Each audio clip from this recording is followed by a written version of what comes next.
All right. Welcome once again to another episode of the Marvin's Minority Report podcast. And I've got a good friend with me. Pretty much, I've known this guy for quite some time. Um, I want to introduce to you Jesus Martinez, aka Jesus. That's what I call him. So let's give a drum roll for Jesus Martinez. Hey, Yes, sir. How are you? How's everything? no, Welcome to the podcast, man.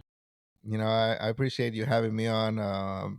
Was really excited. I got my dates mixed up for a reason, and I thought that we were doing it 2 weeks ago. And then when I was like, wait, it's today. I gotta be home. I got this podcast to record. And then I looked through the emails, and it turns out that it was just the wrong date. I was like, oh man, like I'm all over the place. But Nah, no nah, worries, man. It's appreciate. it's it's all good. It's all good. Definitely no issues with that. I know I wanted to um kind of just get my guests back to back because I know December is coming up, and I for those who are going to be listening to the podcast, it's now November 18th, and Thanksgiving is next week. So a lot of people are kind of, putting on their calendar, hey, I'm going to be out, got this plan, got this. So I wanted to do my guests back to back and kind of just have everything wrapped up before the year, cuz after Thanksgiving, a week after that, it's first week of December basically. Right. So, yeah. Yeah. So but yeah, uh Jesus, um, we go back, man. We definitely do. Man, We yes, go we back. do. I want to say, shit. I was looking at my LinkedIn profile and looking at the company where we both met at. Right. Shit, that was a long time ago, man. To be honest, It sure was. I yeah. actually, something came up on my OneDrive the other day, and it was a picture of me in one of the offices. I think we were doing some re-imaging, and I got my nice shirt, and I got the tie. I wanted to look proper for the for the when Yeah, we were doing the job. And yeah, it was just one of those like throwbacks. And I was like, man, like it's been a minute, man. And we've definitely collabed and a lot of stuff. We've stayed in exactly. touch throughout the year. So yeah, we definitely go way back. Yeah, that's how I am as a person. Like, if I come across, good people, I'll definitely kind of just stay in touch and basically say, um, hey, if you got a weekend free and you want to make some extra dough, hey, I got this project going on. If we need some extra people, if anybody's available. That's just the type of person I am. Um, but let's get into who you are. Give us a little insight into your background, who you are, and how'd you get into IT. Yeah. So I've always been the tinker, right? For a while, I'm the oldest of three. So for the first, what was it, like 9 years, it Uh was huh. just me, right? And then I was always curious to see how things operate. All my remote control cars or anything that had moving pieces or just something internal, I would always open it up, and trying to see how things work. When I got my first computer, it was just all command line, and it just drew me in, and ever since I've just been so passionate about technology. You know, um, as much as I love technology, I do have to say, and a lot of people might not agree with this, but I am an Apple person. I mean, as far as like the computers, my build desktop is a PC, right? But everything else, I just love the ecosystem. My home now is almost completely smart. I have locks, cameras, lights, TVs, everything is an Apple system. I control literally everything from my phone, right? So I love Nice. that. I love that I can be able to do that. The other day, um, we were we me and my wife were both out, and we needed to take the dog out. So we called one of my friends. And she was able to come take her out. But I could turn off the alarm. I could unlock the doors, let them in once they leave. Re-engage all of that, and I just love the beauty of that. And that was a pretty big uh, explanation of who I am. But yeah, technology for sure. IT has always been my passion, honestly. Definitely. I mean, I'm not. I don't hate Macs either. I mean, in the earlier days, Macs were not very. I want to say corporate friendly. Okay, Just a right, lot of things wouldn't work in a corporate environment, but definitely, Macs have come a long way. I have a Mac, to be honest. I do use an iPhone. It's pretty. Configuration is easy. Simple. No, not much hard work, but the fact that we've gotten to the point where I think our most valuable assets on everybody right now is their smartphone. Um, Yes. I know I've seen people who left their AirPods on the train, but they won't leave their iPhones on the train. They'll they'll run back and fight to open the doors just to get their iPhone, but Oh they'll yeah. leave their AirPods on the train. Right. But that's one of the good things about technology. We've gotten to the point where we value it so much, and there's nothing that will stop us from either buying the latest tech or the latest gadget. Right. But that's the journey. That's what we love. It's getting better. um my place right now is kind of semi smart. I have a Okay. lot of automations. I use Google. I use not Google. I use Siri, and then I use Alexa for certain Okay. things. So I look at it like this: if I'm gonna give somebody my data, let it be companies that I trust, type of thing. Okay. You Right. know, but definitely the goal is, I want to say, next year. My plans right now is to kind of put the down payment on the land for my house. Nice. That Okay. that's what I'm putting out there in the universe.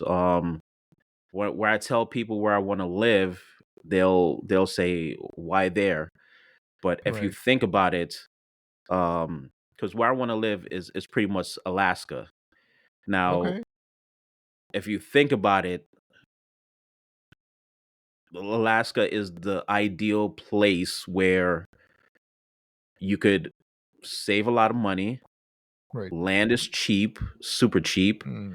You have all seasons, and you have a lot of resources. So that's what I want to do. Definitely by next year is just put that down payment on the land. Then Nice. I'll start figuring out how to put the house together.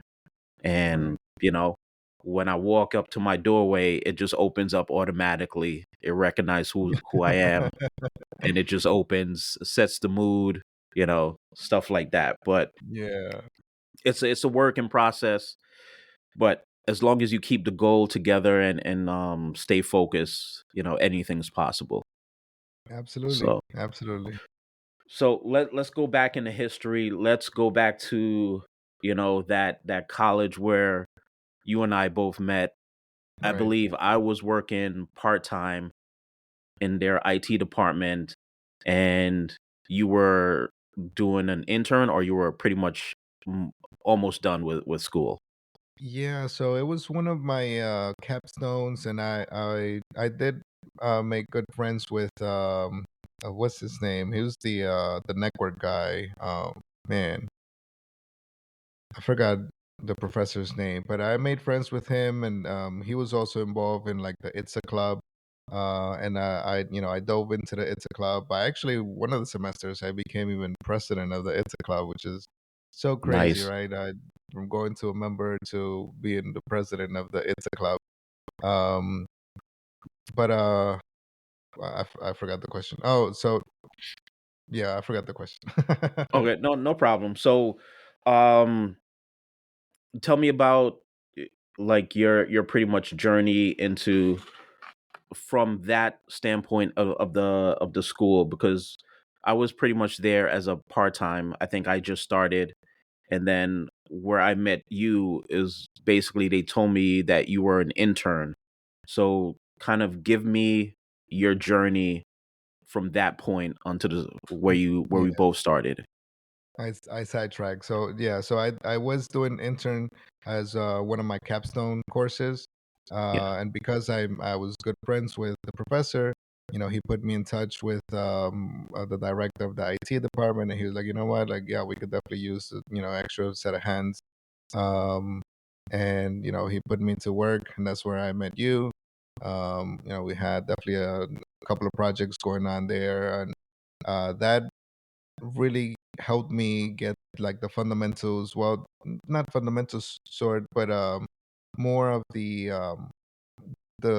credentials, right? Like having a school to back me up. Was I knowledgeable in IT work? Yes. Also to an extent, right? Because with school, I did do a little bit of programming. You dove into more of the networking side, how to subnet and all of that stuff, and packet tracing and all that good stuff. So it definitely helped me get my my career a better foundation in my career, and continue on my path and loving just IT and itself.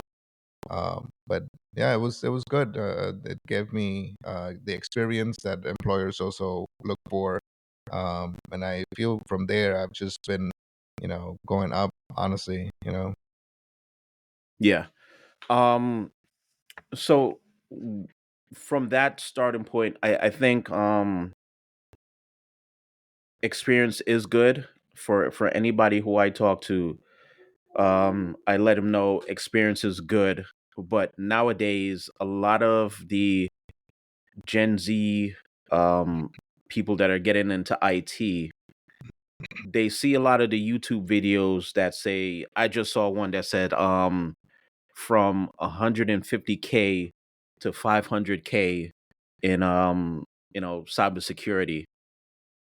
And I'm wow, like, okay, that's a good jump in salary.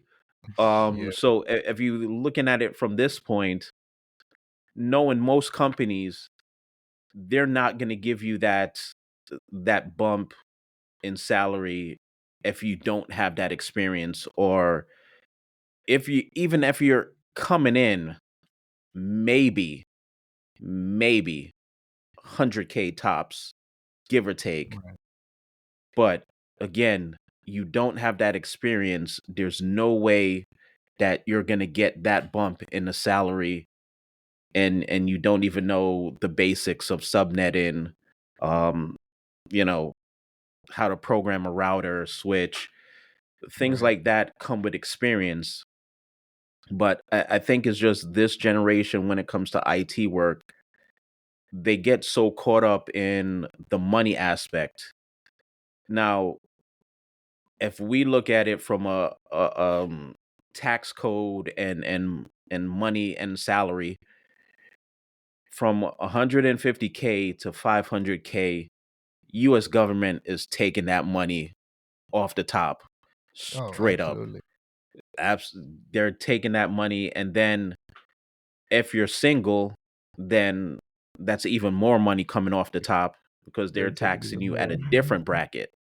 Right. So, you know, and then so you getting all that money, that IT money, and you don't even know what to do with it. Um, Mhm. but again, the industry has changed. I do like the fact that you could make a lot of money in the IT field, but I think with this younger generation, they're missing like the core values, Mm. proper dialogue, proper customer service skills.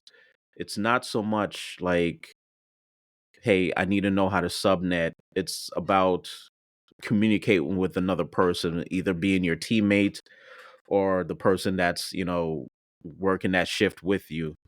Kind of Right. like what's your thoughts on that? I definitely do agree with that.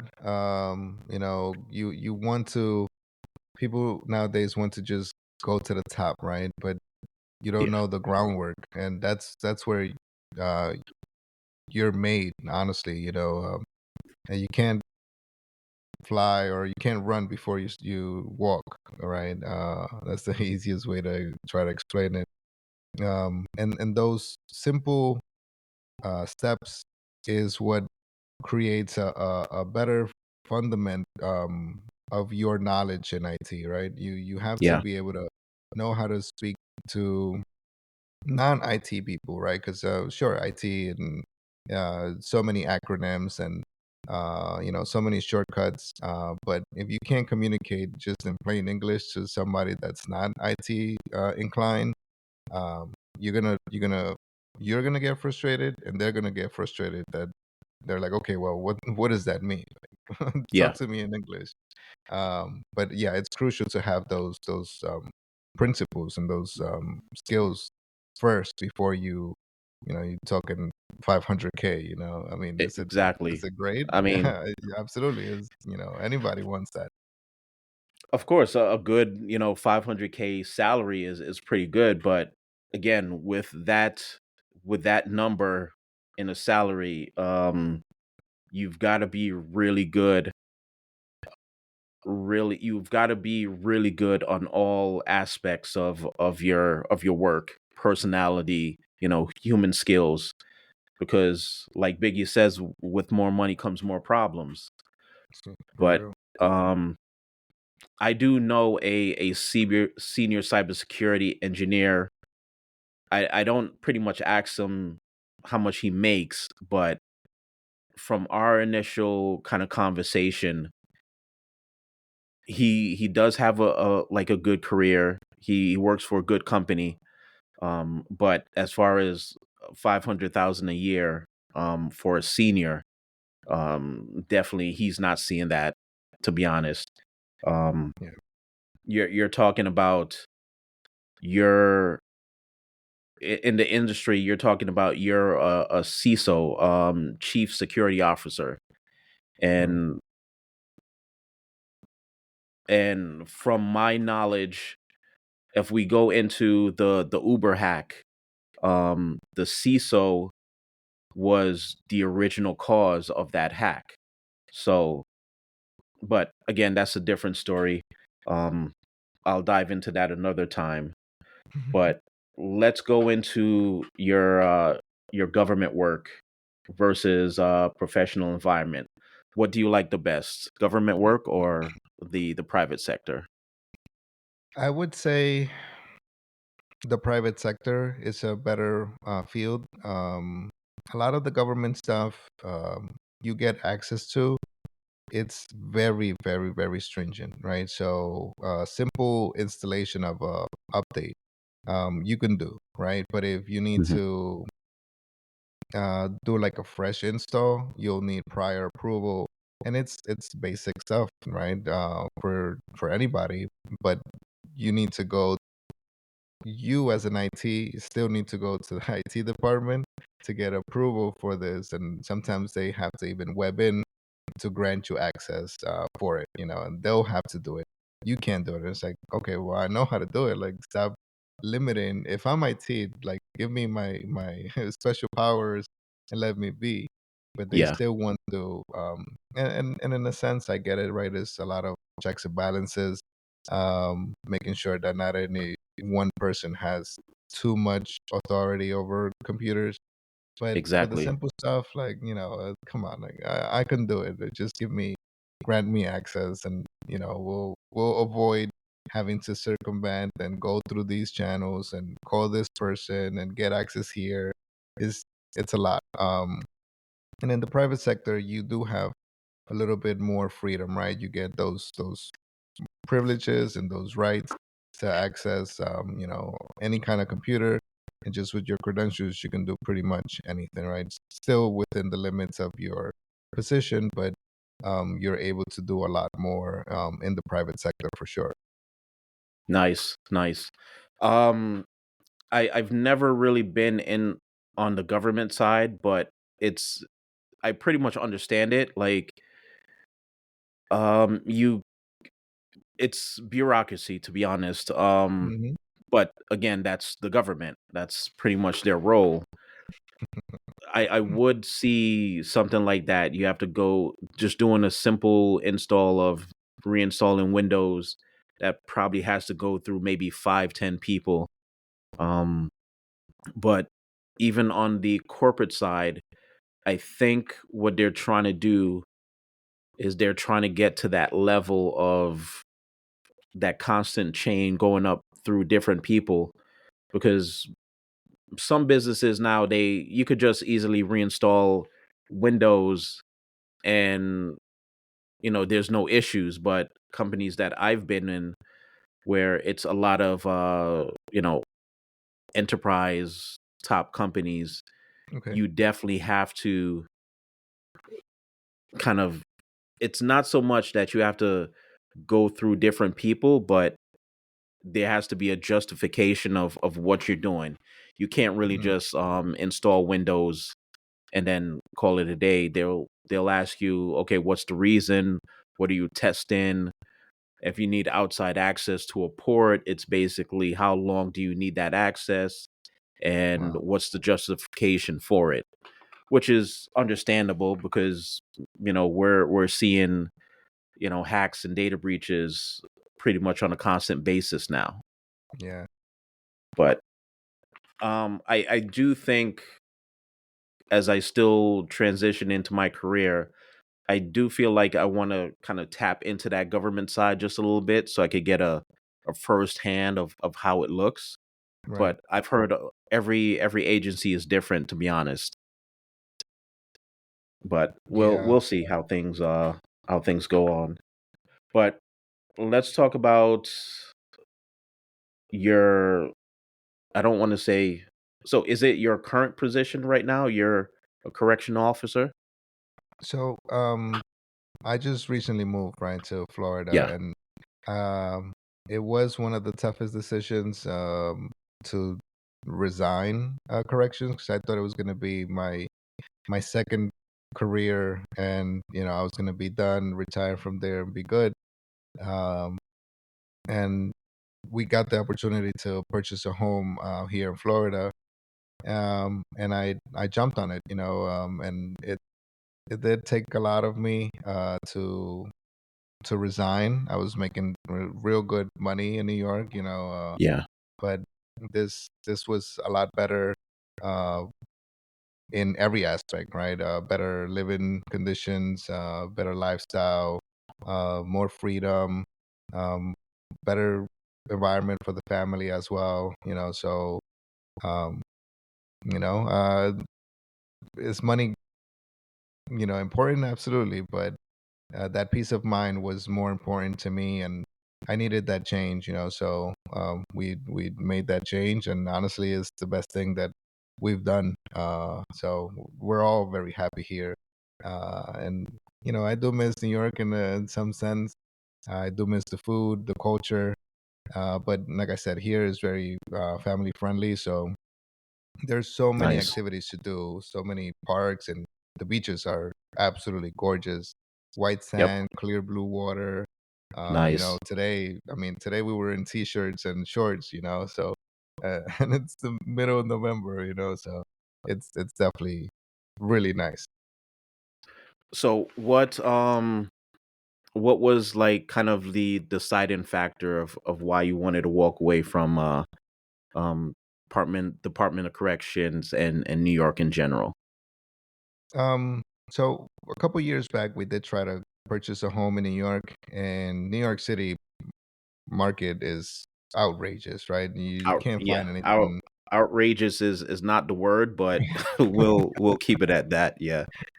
I was trying to be modest and look in the low 400s, But anything in the low 400s, we would have to be at least an hour away from New York City. Um, so one, that commute was going to be a killer, right? Because New York traffic is brutal. Yeah. Um, and just that, that commute itself. And it's like, okay, well, I can stay with my mom during the days that I work, but is that a life? Definitely not for me. Um, the wife would have been alone at the house with the kids, and I mean, for as much as I'm involved, it would have been a lot on her, right? So Yeah. it wasn't going to be a win situation. Um, when we were looking, for houses, we did find one that we liked. We went to put in an offer, but that fell through because, of course, they want more money. So we're like, you know what, like it's not worth it, So we put it in the back burner, and that's when this opportunity came to buy a home. We were like, you know what, you want the change, I want the change. I think now is the chance, because if we don't jump on it now, who knows when the next opportunity is going to come up to do something like this. And the house that we Exactly. bought, it's in the mid 300s, and I mean, I got 2.5 acres, 3 bedrooms, two Nice. baths, two-car garage, which I'm turning into my photo studio. So Nice. I mean, it's completely remodeled, brand new appliances, the vinyl floors. I mean, it's marble counters. It's packed. It's good Yeah. in every aspect. Exactly. So we even got chickens now, which is crazy. Nice. Nice. We'll get into the chickens. Um, but let's kind of dive deeper in what I'm calling the work life balance, because I believe that's what everybody is seeking right now. That and to be honest, it all started since the pandemic happened. Hmm. A lot of people are kind of looking for that ideal balance. Um, it's just New York in itself is not the same anymore.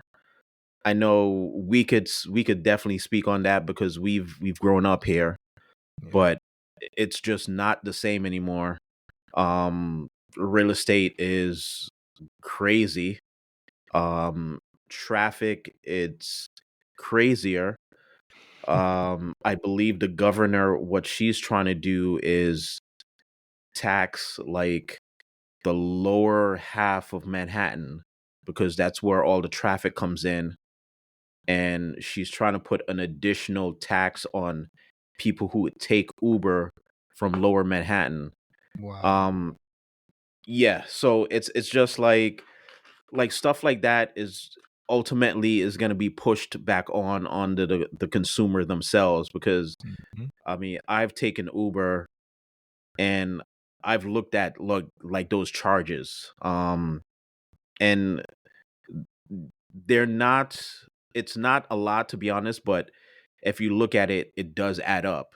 And then Oh, with that absolutely. additional tax that's going to come down from, well, if she gets her if she gets approval, that additional tax that's going to come down. So anybody that's taken a Uber from one point of Manhattan, the Upper West Side, let's say from Harlem into the lower parts of Manhattan, they're going to be taxed as soon as they enter that. There's going to be an additional charge, something like that, for the fact that they're going into that lower part of Manhattan.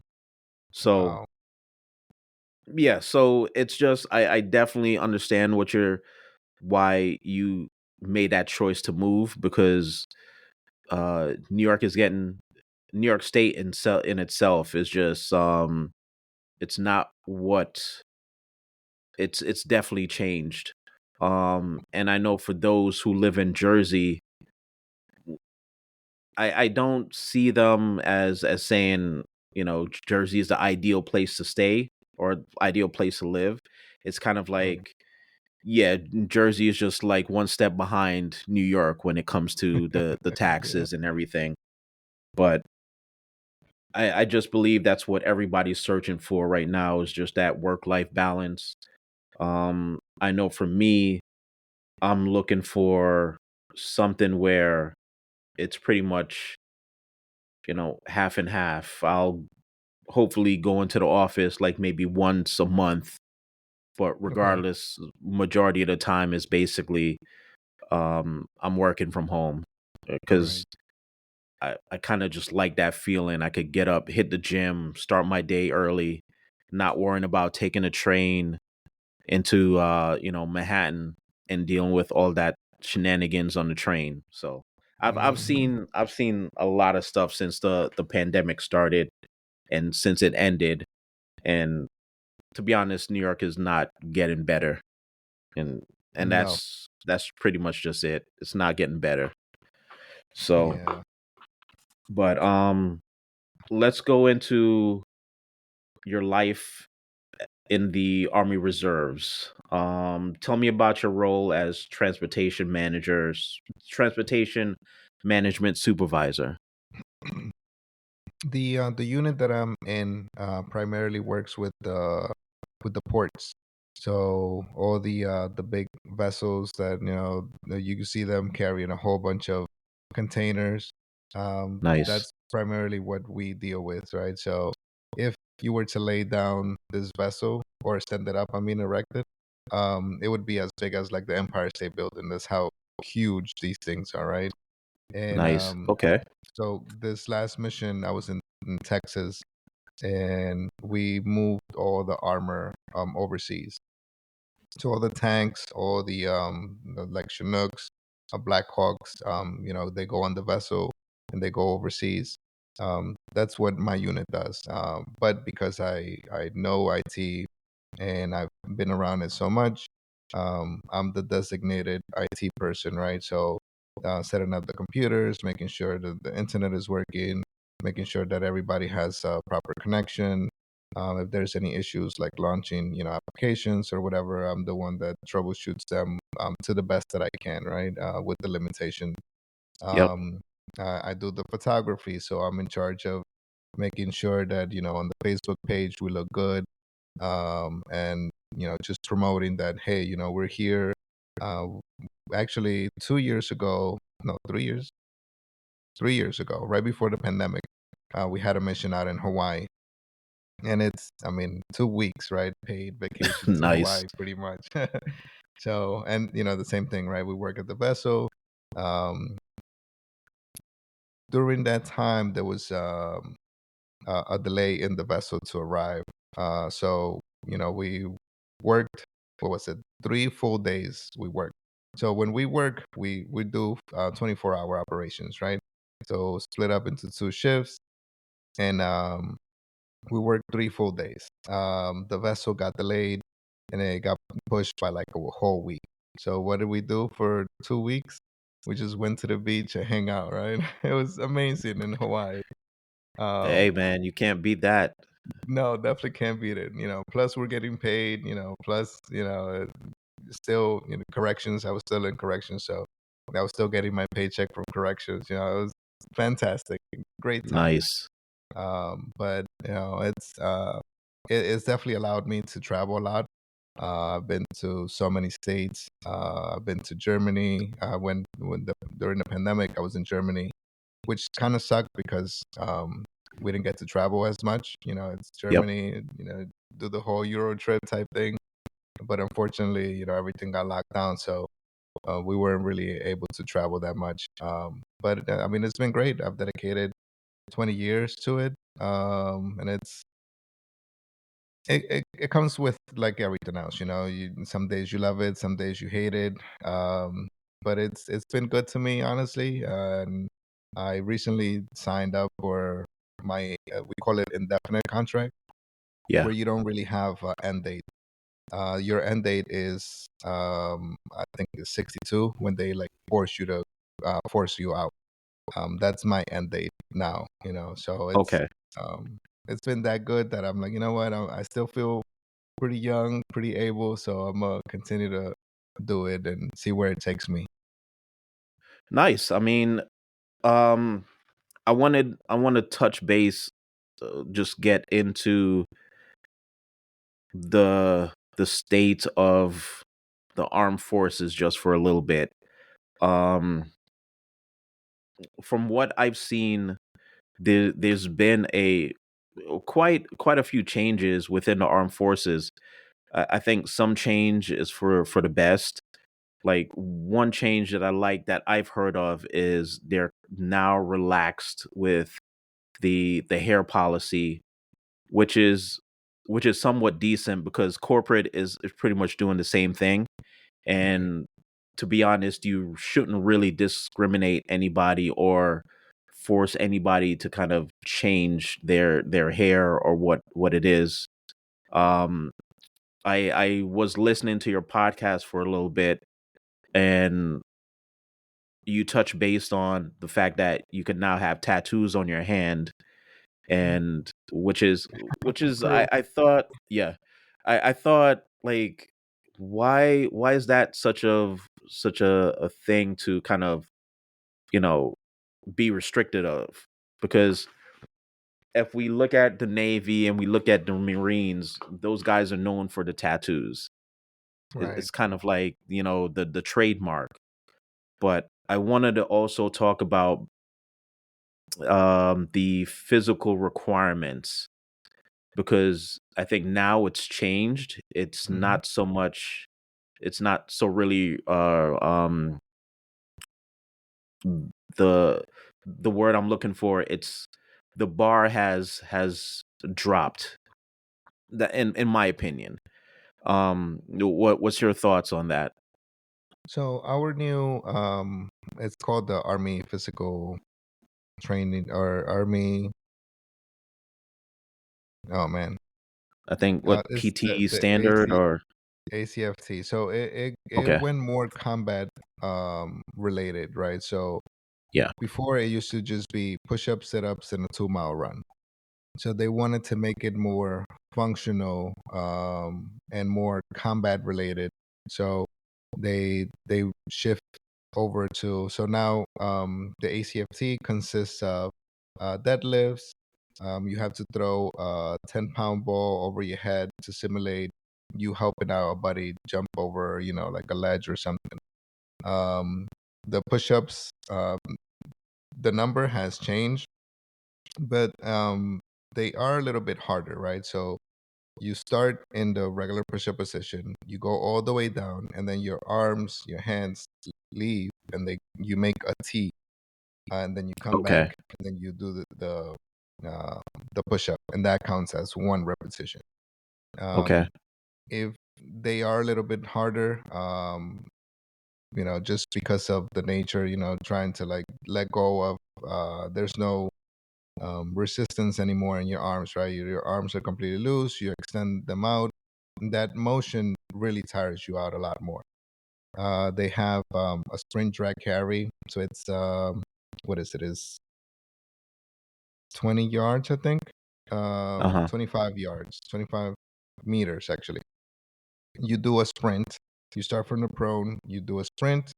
You come back, then you pull a sled of 90 pounds, and then you go there, you come back, then you do side hop all the way over, you come back, then you pick up 40-pound dumbbells or kettlebells. I mean, you go over, you come back, and then the last one is the sprint again, right? So all of that you have to do in under two and a half minutes, and Yep. it sounds almost impossible, right? But it's doable. You do have to be in shape. It's a different. It's a more dynamic in shape that you have to be, as opposed to just doing the push-ups, sit-ups, and 2 mile run. It requires more of you, and then you still have to do your 2 mile run after all of that is done, right? Okay. So it's more physically demanding on all the soldiers. And for a while, they were still trying to tweak it where they wanted to do like depending on your job. If you were combat related, then your standards would be a little higher. If you would just be in the office, then your standards would be a little lower. But a lot of people gave pushback, right? Why should you that in a combat position have to be required to do more? when the people at the office are not required to do as much. So what they Understood. did was they just, dropped the bar and put it at a happy medium, and Yeah. now everybody needs to pass that, and regardless of your job. So in a way, I think this new test is better just because it's a more dynamic field for it. And like I said, it definitely demands for you to take the initiative and like really put in work to be able to uh, not only pass it, but get a really good score so you could get a little more incentive and just better praise.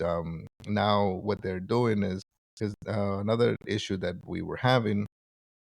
Some guys, they like throw themselves into the gym.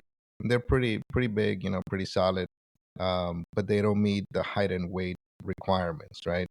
But it would just be because they just have too much muscle, right? Yeah.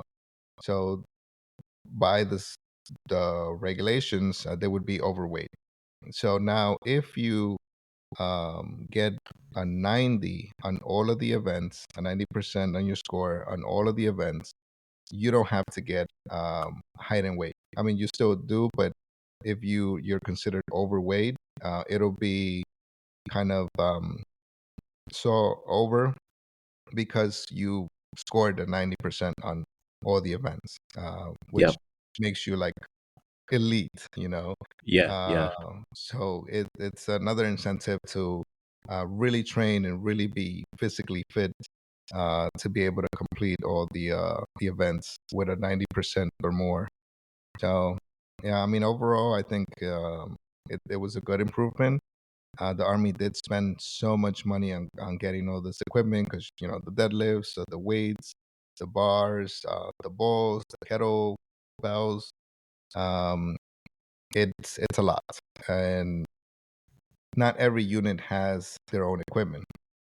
So, but still, I mean, there's thousands of units out there, with the regular army reserves. There's just so many units that you're not going to be able to give equipment for every single unit. So, but still, they did spend a great amount of money in getting all of that. Um, and as far as the tattoo policy, they want to make it professional, right? So, Yeah. no neck tattoos, no hand tattoos, definitely no face tattoos. And when they revised the policy.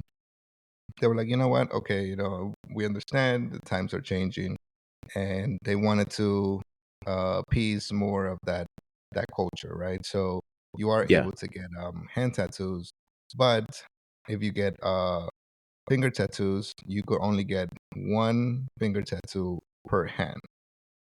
Okay. Um, you could do the inside of your fingers, but as long as when you render salute, it's not visible. So you could get it. I tried to get one here, but it Yeah. faded out real quick.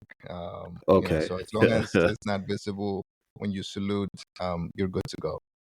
The neck tattoos still apply. You can't get neck tattoos, but you could get something behind your ear as long as it's pretty small. Still no face tattoos, right? But yeah, they definitely became a little more lenient with that aspect because they understand the changes, So I mean, culture itself, everybody has tattoos now, and it's not Exactly. taboo, or it's not like it's just for criminals or for the Navy guys. Yeah. But yeah, I mean, some changes are definitely for the better. Um, others I might not agree 100% on, but you know, got to take the good with the bad, right? Can't be Yeah. one-sided. Um, I want to kind of just expand on jump a little bit more into the weights and talk about the tattoos. Like I think face tattoos in general, it's in my opinion, it's just not a good look, regardless of any sector. Right. I've seen. To be honest, I don't know why people do this. I've seen people tattoo their foreheads They have this big tattoo on their cheeks, and I'm like, at the end of the day, you still got to make money some way somehow. I know in this economy, there's multiple ways of making money now, but Right. still, if I see, a captain or a colonel with a face tattoo or his forehead tatted, I'm just gonna be like, really, what the fuck is going on in this world now? Right. Like, again, you cannot discriminate. I get it, but I think in just certain aspects, um, facial tattoos are just not really a good look going across the board. Yeah. Um, and even in IT, I've worked with people that are heavily tattooed, but yet their face is not tattooed because, Right. again, you got to go for an interview, and if a hiring manager sees half of your face tattooed, they're pretty much just gonna say no. Yeah. Thank you for You're your not gonna time. get hired. But it's just the fact that, again, once you're retired and you got some monies squirreled away, you're living on your own means type of thing. Right. Yeah, okay, you could get a tattoo, but again, not everybody could be a Mike Tyson, or you know you've got to have that aspect where you present yourself in a semi-traditional manner. But yeah, I think face tattoos in general are just not something anybody should do regardless of the industry they're in. Absolutely. Yeah, I'm cool with having your whole body tattooed, you got your sleeves, whatever, but it's just something about that face. When you come across somebody that has their face tattooed, I don't know, for some reason it's just not, stuff like that doesn't click with me. Yeah. Um So it's funny you mentioned that. So in the position that I'm at now, I'm a operations manager, right, for audio video company. And yeah. I mean, my both my sleeves are done. As you can see here, a little bit. My chest is done, and I do have a couple of finger tattoos. Um, but it is a corporate setting. I do come in with a button up, slacks, shoes. I'm very self conscious about it. I don't. We are allowed to wear short sleeves, and one of my managers, he has a one sleeve done. And sometimes he does come in a polo, and you can see his tattoo, obviously. Uh, but I'm still not at that point where I'm comfortable enough showing my sleeve. So I keep it Yeah. professional, and I still come, full sleeved up. And the only thing that they've seen is just my finger tattoos. But as that's if you're looking at my hands. If you're not looking at my hands, you're not gonna see them. Um, Yeah. because of the same thing, right? Like I just don't want just that like negative connotation of tattoos, maybe in a sense. I just want to keep it professional and have that level of respect in both parties, right? Me Yeah. get that respect and me give that respect back. So I definitely do maintain my full sleeves, even if it's hot that day. I still, keep my sleeve. Um, I mean, it all depends on, to be honest, the corporate environment that you're in. Um, but again, it's just, nowadays everybody has tattoos. Even I know some executives that have full sleeves. But again, it depends on the nature of the job and Hmm. the corporate environment that you're in. So it's I think when it comes to the armed forces, the mindset is that, yeah, I see that they're changing. Every sector, every aspect of the world has to kind of change with the times. Um, but you still got to understand that you have to kind of present yourself in that manner of whatever industry you're in. You Right. know, I would see I wouldn't be upset if I see a captain with a full sleeve or a colonel with a full sleeve. It's the times. But I would look at it different if, half his face is tattooed or all of his face is tattooed. I don't I don't think Uncle Sam in itself would like stuff like that. Right. But I look at it like you have to kind of adjust the standard to suit the times, which is fine. Everybody has to do that. Um, but it also comes down to the environment that you're in. Um, so like I've seen celebrities that just basically tattooed their face, and I'm like, uh, that's not really a good look. Like you can't really rely on the fact that you're always going to be a celebrity, because I've seen celebrities go to stardom and then to brokem, flipping burgers, but Right. and then they still have that tattoo on their face. But I mean, again, we could look at that as just a whole different, topic for a podcast or something, tattoos in itself. Yeah, absolutely. Um Yeah, but so let's talk about the podcast, man. I'm a fan. I've subscribed. Thank you. Um I want to say I think I saw, where was this? I don't know if it's Instagram or maybe YouTube, where your opening clip, where I think it's all three of you guys, and something happened. I think you spilled something, and one of the guys said one of the guys said That's I the don't know. show. That's the show. Yeah. I to be honest, I think that's a great video intro to like every podcast or something, every series. But that was just like the timing was excellent, and he was just Yeah. like, that's the show. So first of all, let's tell us the name of the podcast and how it came about. So the name of the podcast is The Reserve Pour, and it's based on our love for the military, coffee, and our whiskey.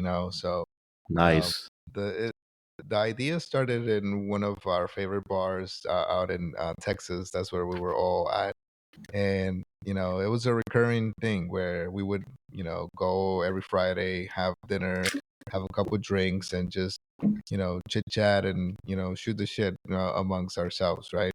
But our topics are so wide, and it was a variety of topics, and it would just each person brings their own take on things, right? So we would Yeah. argue on some stuff, we would disagree on another, and but our topics were pretty broad, and pretty engaging. And sometimes we got really cool with the waitress, right? And she would always take care of us.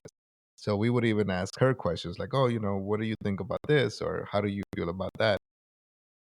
And that's where the idea started, right? It's like, yo, you know what we should do? We should probably put it on a podcast, right? And get more people involved because, yeah, whatever topic it was at the moment, and it's over drinks. So the next day, do you remember what you were talking about? Probably not, right?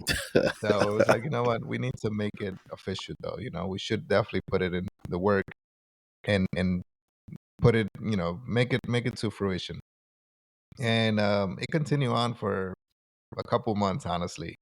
And every time we would go, it's like, dude, why are we not doing this? And, one day I was like, you know what? Screw you guys. I'm ordering my stuff. So I ordered the mic. Nice. I ordered the recording console. I put in everything to started the motion. And so once I got my stuff, the guys were like, wait, I didn't know we were ordering stuff. And I was like, dude, every time we meet, like we talk about it and we're not doing anything. So I'm Exactly. pushing, I'm making you guys do it. Like pull out your phone, purchase this mic, we're doing this. And we started to record, and that clip actually was the very first time that we recorded. We were Nice. away on a mission, and we were at a hotel, and we're like, okay, we're gonna do it this week. Let's set up. Everybody came over. We had the iconic old fashioned, right, that my buddy Lawson prepares. And right as I click record and I go to sit down, the whole picture frame behind me falls and it shatters Yeah. everywhere. And it's like, Yeah. man, that's when he said, that's the show. That's It's the like, show. Yeah. dude. um, we did continue to record that day, but we might have been a little too drunk that we made sense of anything. So that that clip is the only thing that was viewable and manageable. So we just kept it Yeah. at that. We're like, we'll take out this part and we'll use this, but I don't think the rest is gonna be good. Nice. No, it's just when I saw that, I was just like, that's iconic right there. So I knew when I got you on, I had to tell you like that intro, if you call it an intro, however you want to call it, it was just like that moment is just like wow. Yeah. It's just something that stands out. So Oh, absolutely. I mean, it's just I feel right now is everybody should have a pod. Something, we all have something to talk about. We've all got friends that we want to, introduce the world to, let them know about. Because I definitely called it early last year. I remember telling somebody like podcasts will replace radio, Hmm. and podcasters still, I think it's still trying to gain traction. um a lot of good podcasters out there, but I think it's just the fact that a lot of celebrities, when they come into a certain space that they don't really understand about, their celebrity hood just comes over into that industry and just kind of blows it out of proportion. Right. um but I do feel like if you're somebody, you've got stories, you should definitely be thinking about a podcast. It's so very so extremely cheap to start one. Hmm. Equipments are everywhere. It, it's just when you look at an industry that's still growing, but there's not enough kind of trailblazers within the industry, that whole kind of celebrity aspect just kind of takes over. Right. Like I look at it the same thing with what's going on YouTube. I'm not against any celebrity coming on to the YouTube platform. I'm just looking at it like this, like what are you bringing to the platform besides being a celebrity? You know what I mean? Like if it's your story, that's fine, but bring the story. Don't bring the fact that you're a celebrity on a platform and then that overshadows the other creators, you Right. know? Um but yeah, it was just like I looked at it when I looked at podcasting from my side, I said, okay, I'm a black man who's been in the IT industry for years. I've known people, I've worked with some good people. I don't want to make the podcast about IT, but I want to definitely jump into different aspects of it. I want Right. to, you know, interview people that I've worked with, that I've known being in the IT field. My last episode, I interviewed an actress who worked with me at a past company. Um, that she was basically in that same, IT room with me. Okay. So, again, people that I've interacted with in life, Right. interview them and have a podcast episode about them. So, but I think podcasting is we're still in the baby stages. I know right now we have There's some big podcast names out there. The ones I really look at is, you know, the Joe Button podcast. I think that's Okay. an excellent podcast. Um, Joe Rogan, I like Joe Rogan, and right now, definitely I do have some ones that I'm kind of just keeping an eye on to see where Mhm. they go. But I think right now it's just podcasting is just everybody should have one, in my opinion. So, what's your thoughts on that? Absolutely. So, we did build this the Reserve Poor podcast. It's been great. I wanted to do it also to help me improve in my speech. Yep, Everybody says, like, oh, you're from New York. What's your New York accent? And I I think a New York accent would be more like a hood accent, right? Like that's how I consider the New York accent, right? Like I mean, I still have the attitude, the New York attitude, right? I still don't care for most of the things, um, but just to improve that interpersonal skills, my speech, my vocabulary, yep, the ums, right? I want to get rid of those, and this is the best platform to do it. Honestly, it gets you into that setting, and it exposes you to like in this situation, right? It's kind of an interview setting, just like conversation, but it engages your creativity, your speech, your stories, just like you were saying, right? Everybody has exactly, their stories, and everybody's story is important. And just like to piggyback off what you say, everybody should have a podcast, right? Everybody has similar interests, but it's not the same story for every single person, right?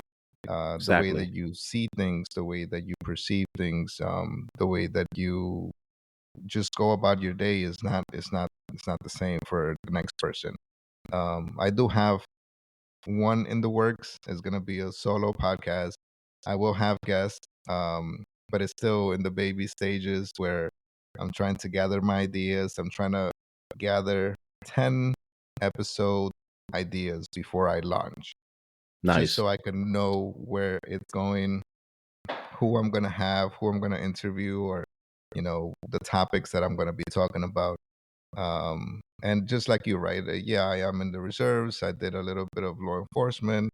But where do I want this to go? What story do I want to share? Um, and I'm leaning more towards the dad side, Okay, but in part, like my creative my creative side too, right? And just like you were saying, the that work life balance. yep, But in this situation, it would be my creative balance and that balance, right? Because I'm very involved with my kids, right? I go to their baseball games. I take them to, I participate in school events that they may have, that they're doing something. And, I do show up and, the best thing that I like to do is, when they fall asleep watching TV at night, I like to take them to the room, tuck them in. It's just one of those things that I find so much joy in doing every day, right? yeah, When I am here, right? Because when I'm gone, then it's a little hard for me to do that, right? From either another state or overseas or wherever I'm at. yeah, So um, I do also encourage everybody to have a podcast. And just like you were saying, it's not expensive, right? All you really need is exactly. just a good microphone and an interface to use your phone, and I mean that's pretty much it. That all you That's need, it, man. you know. I mean, you could go fancy, right, and have a camera and lights and all of this stuff, but I mean, is it necessary? Not really. No, no. I mean, another reason why I just chose to kind of like do the podcasting, YouTube in somebody famous actually said this once. I think it's Patrick Bet David. He said it once, like he wants something to leave behind for his kids. Mm, And there's something else he said along the ways too, because I think he said he want one day when he's like, almost there, departing from this world, he right. wants his kids to go to his YouTube channel and say, "Hey, that's what my dad left behind for me," or Okay. that's what he left behind for us. So again, nothing is always guaranteed, but if you look at it as I want to leave something extra behind, so one day where I do have kids, they could just go on to the YouTube channel and they'll say, "Hey, tell me more about that episode. Who's that guy?" type of thing. Right. You Man. you Yeah. want to look at it, yeah. You want to look at it as you're not just leaving, something money behind, something of value. You want to leave that extra on top of it. Right. So there's I do the podcasting and the YouTube not for the whole fame, but for the whole legacy I want to leave behind, if that makes sense. But Absolutely. yeah, definitely, it's just and podcasting can help you with you know the proper dialogue and how to have good one-on-one conversations, Right. because a lot of things I've seen, or a lot of things I've witnessed, is it just takes a good conversation to kind of just get your foot in the door type of thing, Oh, you know? absolutely. So it's not so much the money, it's just good conversation, to be honest. Um, but it's just I see so many people with just some good stories, and I'm like, hey, why don't you just start a pod? Or hey, why don't you just take that time to kind of take that initial first step into creating something different, Hmm. you know?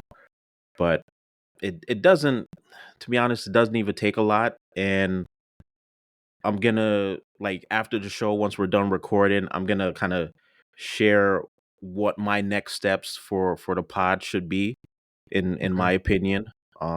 But as far as when it comes to me, but um I definitely want to take this somewhere big.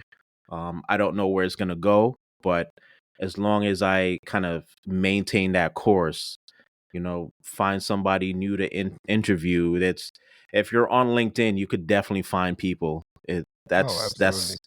That's the place where you could definitely find people. So A lot of people have been saying LinkedIn is the new or the next big thing, right? yeah, Um, and that's where I'm headed. of I've been course, of course. revisit my LinkedIn and fix that up. I still have a couple more things to add, but yeah, I just like you're saying, honestly, I do want to take this bigger, right?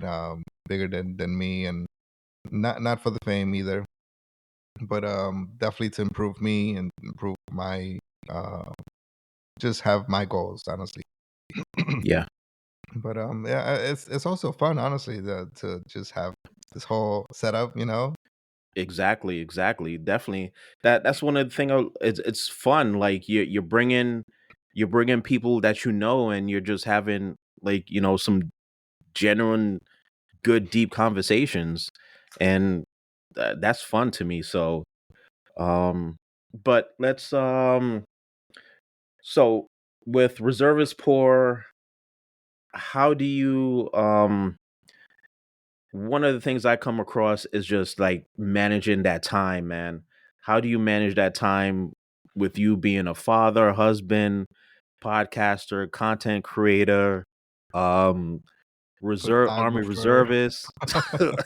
like like how do you manage that time, to be honest, man? Oh man, I wish the days were longer than 24 hours, honestly, because Exactly. one day is not enough. Just Thursday, I had off from work, right? But I stayed home. I redid my desk. I still reset up my camera, the lights, the microphone, and all of that. And my day just went. I got up this usual time that I get up to go to work. But just doing small things here and there. My day was gone. The kids came from school, and now it's their time. So now make sure that they do their homework, feed them, hang out with them. My son, he's in t-ball, so he likes to go outside and to the yard and play some catch just so he can improve his skills, Yeah. which I love, right? And I encourage Yep. that because he's improving on his passion right now, right? He absolutely loves t-ball. So just to encourage him even more is like, yeah, buddy, let's go outside. Yeah, I'll throw the ball with you. It's tough to have that balance, and I feel like at times I'm involved in too many things. It's just, I mean, just the list that you mentioned, right? Dad, Yeah. podcaster, photographer, and the Yep. reserves, all of this stuff, and plus work, and the misses as well. It is a lot, and it could be overwhelming in some instances, but you just have to make that time. When I'm home, work is not on my radar, right? I might Yeah. get an email here and there, but uh, it can wait till tomorrow when I'm in the office, and I'll take care of it, right? Especially the Yep. position that I'm in right now, things that do not have to be done right this instant. I get emails from the army as well, right? So if it's one of my soldiers asking a question, I do address that right away, right? And I got to take care of the troops first, right? So, Yep. I'll respond real quick to that. And that's real quick. It's a text message. It's even if it is an email, just a real quick reply. Put it right back down, and then continue on to where I was doing, whatever it was. But it's you do have to time manage, right? If Yep. you build the schedule, it you have to stick to that schedule, right? Okay, you're Yep. still gonna get up at 6 a.m. whenever that's your usual wake up time. Your day off should be no different, right? So you still wake up at that time. If you're gonna work out, you do your workout. Attend to the kids. Once the kids leave for school, then it's a little bit of my time, right? So okay, so what Yep. project do I have today that I need to tackle that I've been putting off or whatever? But you do have to have a schedule and just try to be self-disciplined into just keeping to that task. And I mean, I've used it so many times, right? But your schedule, it has to be Exactly. on the schedule to be able to manage everything accordingly. Everybody deserves their own dedicated time, just like I need my own dedicated time too, right? So sometimes in the weekends, it's like, what? Next weekend, whatever date it is, I'm gonna take the bike and I'm gonna go out with the guys, and it's probably gonna be half the day. So you know, I'll make no plans with the family for that weekend. This way, I can have my time, and they can have their time, away from me as well. So Yeah. Yeah. So let's talk about, because I was listening to one of the episodes. I don't remember which one, and um, one of your guys was just like, "So I see you're buying an Arsenal. What's going on there?"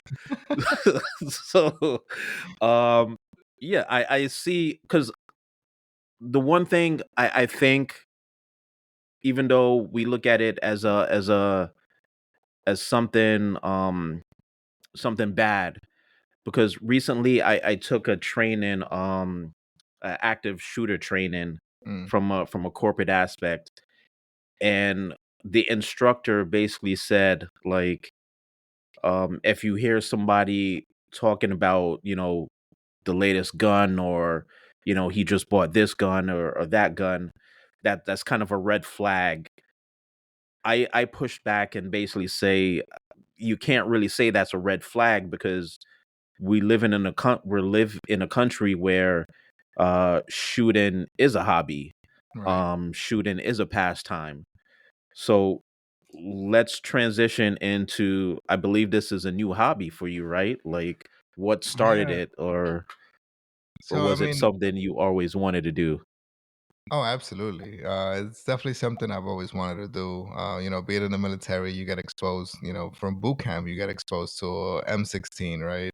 Uh, Yeah, you given the fundamentals, and you're expected every year to go and qualify with your firearm.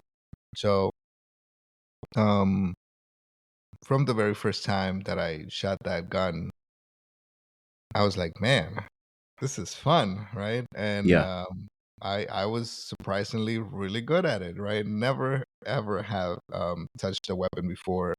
And then now I'm what 18, 19 years old, and you give me a rifle and you're telling me shoot that 300-meter target, and it's like, oh, okay, cool, and I get it. It's like, man, like that's nice.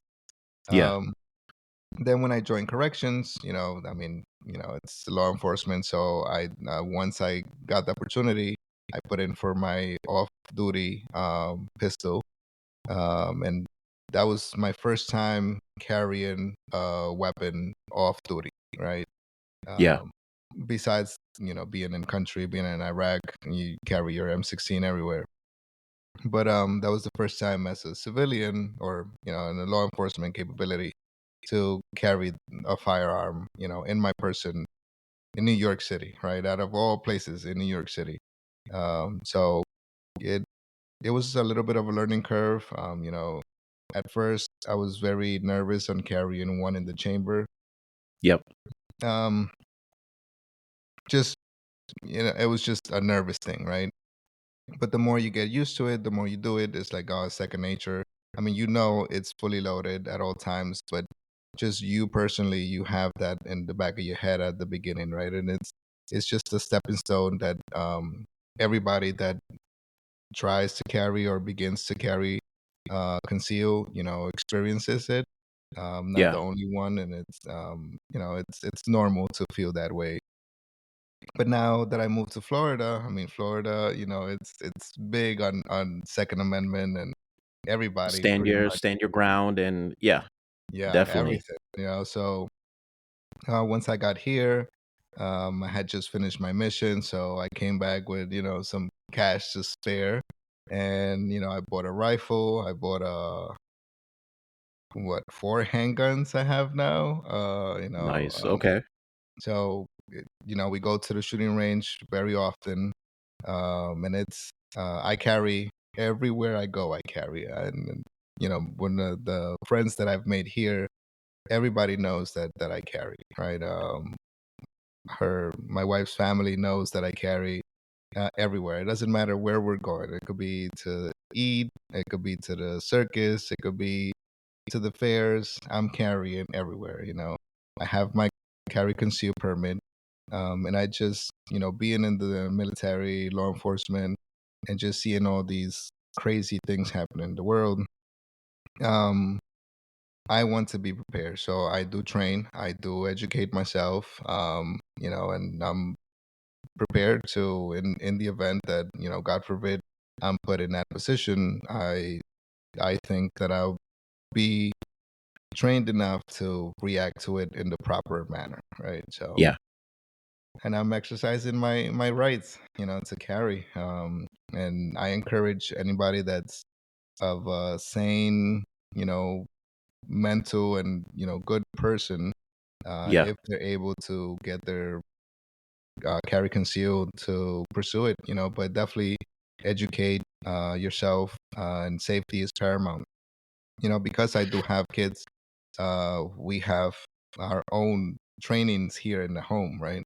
Where we go over Nice. basic weapon fundamentals. The kids know not to touch them. And I've done scenarios where I leave my gun, in the counter. I put dummy rounds, but it's just to see how they're gonna react to it, right? Um, Exactly. and me and the wife know that it's a training scenario. It's not just me being negligent and leaving my gun anywhere. It's just to see how the kids react to it. But because I've exposed them so much to it, they're not curious about it. I've taken my little guy to shoot because he is a boy and he loves his Nerf guns, and now Daddy has a whole bunch of guns, so he's he was curious until I did buy him his first rifle. So he did shoot his first rifle when he was 5.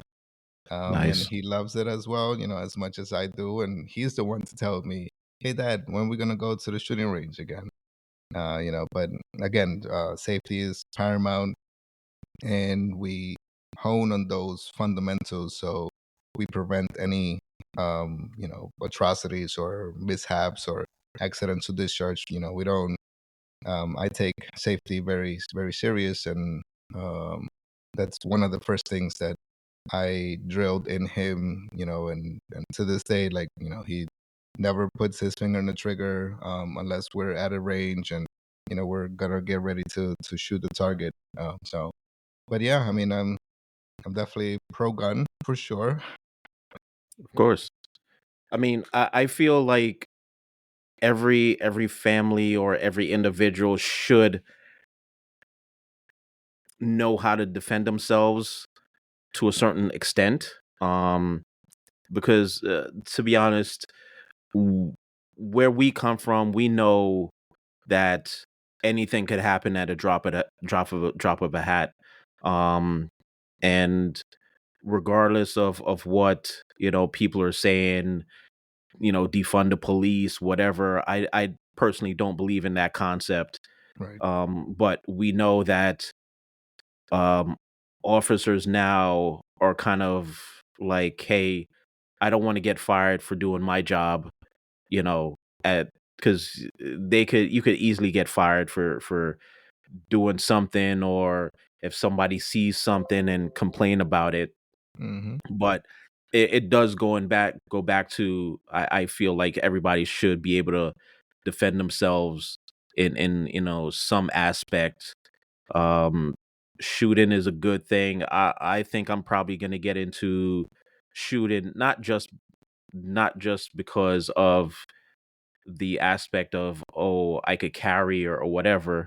No, it looks fun. I want to get into it, and just having that general knowledge about um gun safety and things like that, it's definitely a good thing to get into. So yeah, I believe I gotta see when I have some time. I want to definitely go out to the range and start getting that safety on, getting my John Wick on, basically. but no, living in Florida and in any densely populated city now, safety has to be at the top of everybody's itinerary. Absolutely.